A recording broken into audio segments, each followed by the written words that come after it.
Hey, I don't know who spread the rumor about us being romantic, but screw you. No, there is so much pressure on our shoulders. I was amazed by how much things he organized and planned ahead to propose to his wife. That was such a planned event, super well organized, so many things and details. That was really impressive. Bonjour, Dajahao, welcome to my channel. I am Mehdi, and today we're going to talk about some of the biggest stereotypes there is about French people. Not baguette, not cheese, but rather, are we really that romantic? And how does it compare to Taiwan? Somehow, the whole world thinks that French people are romantic, and they are more romantic than anyone else on the planet. And I have to admit, yes, we are romantic. Every time my wife says that I'm French, she keeps having comments like, wow, it must be so nice to have a French boyfriend, so romantic, awesome. Hey, am I romantic? Maybe. Are French people really that much more romantic than Taiwanese people? Let's see in this video. So in most movies or TV shows, French people are often described as either assholes or really romantic guys, if not flirty. And of course, this is one of the biggest stereotypes about us. Okay, we might be romantic, but one thing is for sure, we can also be assholes. No, just kidding. Sometimes we're nice.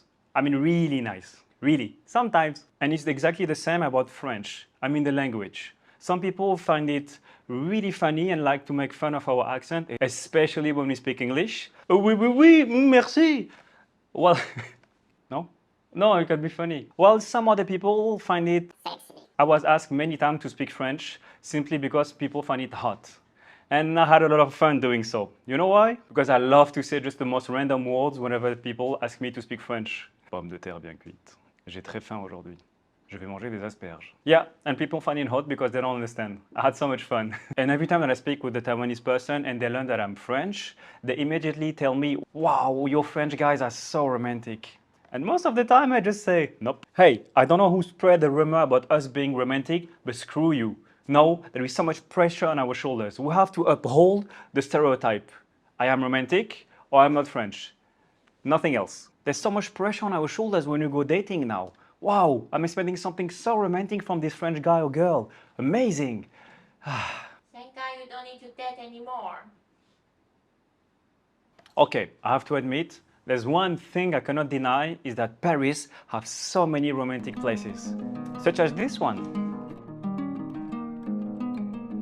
or that one,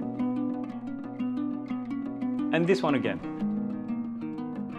We have a lot of romantic places. You see them in many movies, and yeah, they're really awesome to take your partner there and have a great time. Most of the time, French people are shown as rather flirty in movies. We like to seduce in the movies. Is it true?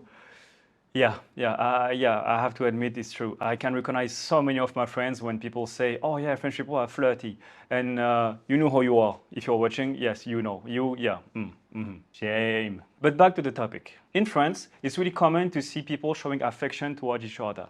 And I'm not talking about something gross in the street, obviously. Just, for example, holding hands, passing your hand in your partner's hair. Meanwhile, in Taiwan, I really rarely saw couples holding hands in the street. And the older they go, the less I saw. I don't ever remember seeing people over 40 years old showing any form of public affection. It just doesn't happen here. Most of the couples I see in the street, to my French mind at least, just look like random friends in the street. They're just having a fun time together. But they don't really look like couples because I don't see like the affection that French people will show to each other in the street. Not being gross, just being together. And yeah, it makes it much harder to know if someone is single. Imagine all the awkward times. Someone is trying to seduce a gentleman or a lady to learn that their partner is right next to them. Wow, what a scene. What? Dun dun dun! Of course, understand that we have completely different cultures from France to Taiwan. And I'm not judging. I'm not saying that one is better than the other one. But from my outsider's perspective, if I was behaving the way Taiwanese people behave with their partners in the street, it would be considered as being really cold. Like, hey, what's wrong? Are you okay? Are you fine?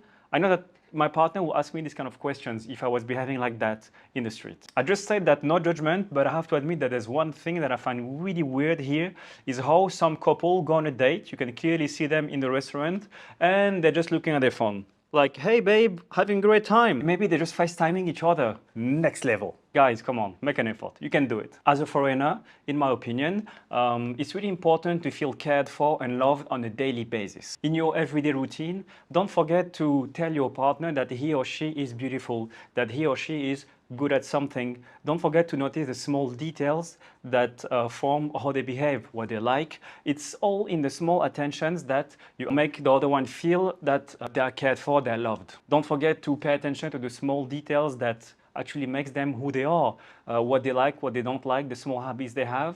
It really matters a lot in the grand scheme of things. And I think that that's what makes a relationship go to the next level. When you start behaving and noticing the small behavior, the small details that the other person has. And for me, that's what being romantic is. Just paying attention to what your partner is doing and making them feel cared and loved every day. A quick hug or a kiss on the cheek, it's all it takes sometimes. Don't forget to tell them that you love them, but with meaning. Don't just throw the words, mean them.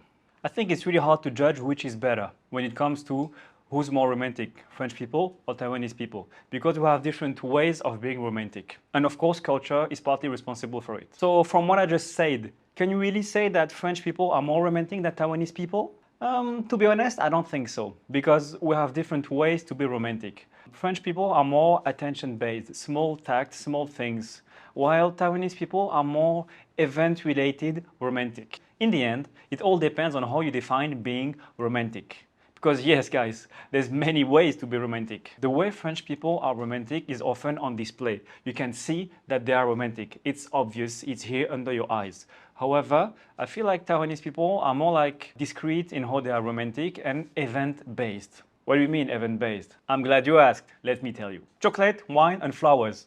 I'm being romantic, baby? Yeah, not so much. You're being cliché. So from what I understood, Taiwanese people like to be romantic through big gestures. Not the everyday ones, but more like once in a while something huge. Let's say a big gift or a weekend in a really nice hotel, a resort, an experience. You're more like experience-based or gift-based for being romantic. While us, French people, we're on the cheap side. Okay, let me tell you the story of how one of my Taiwanese friends proposed to his wife. I was amazed by how much things he organized and planned ahead to propose to his wife. That was such a planned event, super well organized, so many things and details. That was really impressive. So he gathered all her friends. He rented a big room that he fully decorated by himself. There was cakes, some drinks, everything was here to have a nice event after the proposal. Just imagine if she said no. We all gathered in front of her work. We all waited for her to go out of her work building, and he started singing. He had a microphone, a stereo, everything. It was such a public event. I was really impressed. And she said yes.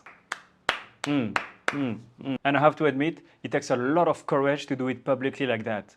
And even to sing with the microphone and all the equipment. Wow, he is so brave.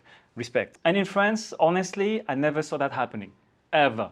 Or never heard of it. In France, it would be something a bit more private. Let's say you take your partner to a restaurant or a family gathering. But here, it was so public and such a big event that was impressive. So yes, Taiwanese people are romantic. It's just that they're romantic in a different way that French people are.